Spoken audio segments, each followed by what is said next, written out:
آپ بتائیں چور کون ہے؟ جس کے دور میں عوام کی روٹی چوری ہو گئی، جس کے دور میں عوام کا آٹا چوری ہو گیا، گیس، بجلی، دوائی چوری ہو گئی. چور کون ہوتا ہے؟ چور وہ ہوتا ہے جو دونوں ہاتھوں سے ملک کو لوٹتا ہے. جو دیکھیے بی آر ٹی پشاور کتنے لوگوں نے دیکھی ہے؟ ٹی وی پہ ہی دیکھی ہوگی کیونکہ چلتی تو ہے نہیں. بی آر ٹی میٹرو کتنے لوگوں نے ٹی وی پہ دیکھی ہے؟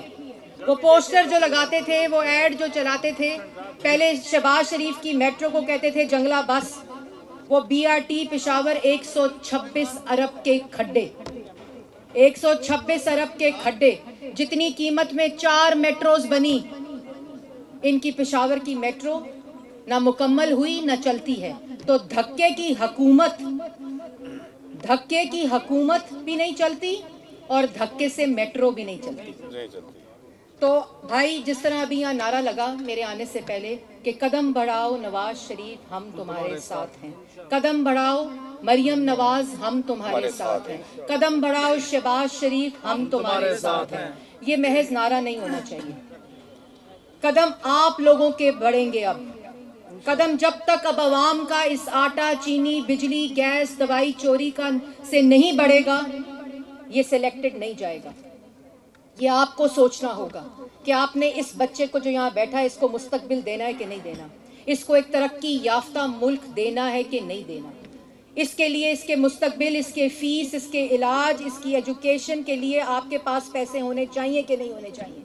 کیا وجہ ہے کہ نواز شریف کے دور میں 14,000 میگا واٹ بجلی بن گئی؟ کیا وجہ ہے کہ عمران صاحب کے دور میں نہ پشاور میں اور نہ وفاق میں 1 میگا واٹ بجلی نہیں بنی؟ کیا وجہ ہے کہ نواز شریف کے دور میں آٹا 35 روپے تھا؟ کیا وجہ ہے کہ عمران صاحب کے دور میں آٹا 70 روپے ہو گیا؟ کیا وجہ ہے کہ چینی 52 روپے تھی اور آج کے دور میں چینی 120 روپے کلو ہو گئی؟ کیا وجہ ہے کہ گیس 122 ارب کا ڈاکہ ڈل گیا؟ یہ وجہ یہ ہے کہ اس وقت سلیکٹڈ، چور، کرپٹ، نالائق، نااہل ملک کے اوپر مسلط کیے گئے ہیں. اور یہی وجہ ہے کہ آج اس کا خمیازہ پاکستان کی عوام کو بھگتنا پڑ رہا ہے. جن پہ الزامات لگاتے تھے ان کے پروجیکٹ سے جو ملک کو فائدہ ہوتا تھا، انگلی وہ اٹھاتے ہیں جو شہباز شریف کے ترقی کرتے کرتے پھولوں کے شہر لاہور سے کچرا نہیں اٹھا سکتے، گند نہیں اٹھا سکتے. یہ وہ الزامات لگاتے ہیں اور وہ انگلیاں اٹھاتے ہیں. ہم نے نواز شریف سمیت پورے خاندان، پاکستان مسلم لیگ نون کے تمام قائدین، چاہے وہ نواز شریف ہو، چاہے وہ شہباز شریف ہو، چاہے وہ حمزہ شہباز ہو، مریم نواز ہو، شاہد خاقان عباسی ہو، سلمان رفیق ہو، سعد رفیق ہو، خواجہ آصف ہو، رانا ثناء اللہ ہو، سب نے اپنی ایک ایک پائی کا حساب دیا ہے. آپ کے پیسے کو، قومی خزانے کو امانت سمجھ کر استعمال کیا تو 14,000 میگا واٹ کی بجلی بن گئی. آپ کے پیسے کو امانت سمجھ کر استعمال کیا تو اورنج ٹرین بن گئی، میٹرو بن گئی، ملتان میٹرو بن گئی، راولپنڈی میٹرو بن گئی، اسلام آباد میٹرو بن گئی، کارڈیولوجی ہاسپٹلز بن گئے، لیور ہاسپٹلز بن گئے، اسکول بن گئے، یونیورسٹیاں بن گئی، ڈی ایچ کیوز بن گئے، بی ایچ کیوز بن گئے. لیکن آج 2.5 سال وفاق میں اور 5 سال خیبر پختونخوا میں ایک اینٹ نہیں لگی، ایک اینٹ نہیں لگی اور 14,000 ارب کا قرضہ لے لیا. کدھر ہے وہ 14,000 ارب کا قرضہ؟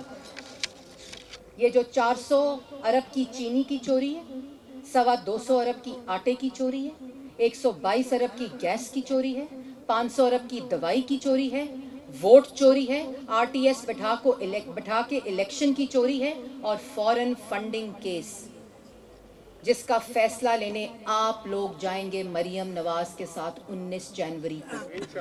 جو ان چوروں نے تسلیم کر لیا کہ ہاں اللیگل فنڈنگ ہوئی ہوگی لیکن ایجنٹس نے کی ہوگی. تو الیکشن کمیشن کو آپ لوگوں کا پیغام ہے کہ فیصلہ ہو چکا، تحریری فیصلہ لینے آ رہے ہیں 19 جنوری کو، کیونکہ اعتراف جرم ہو چکا.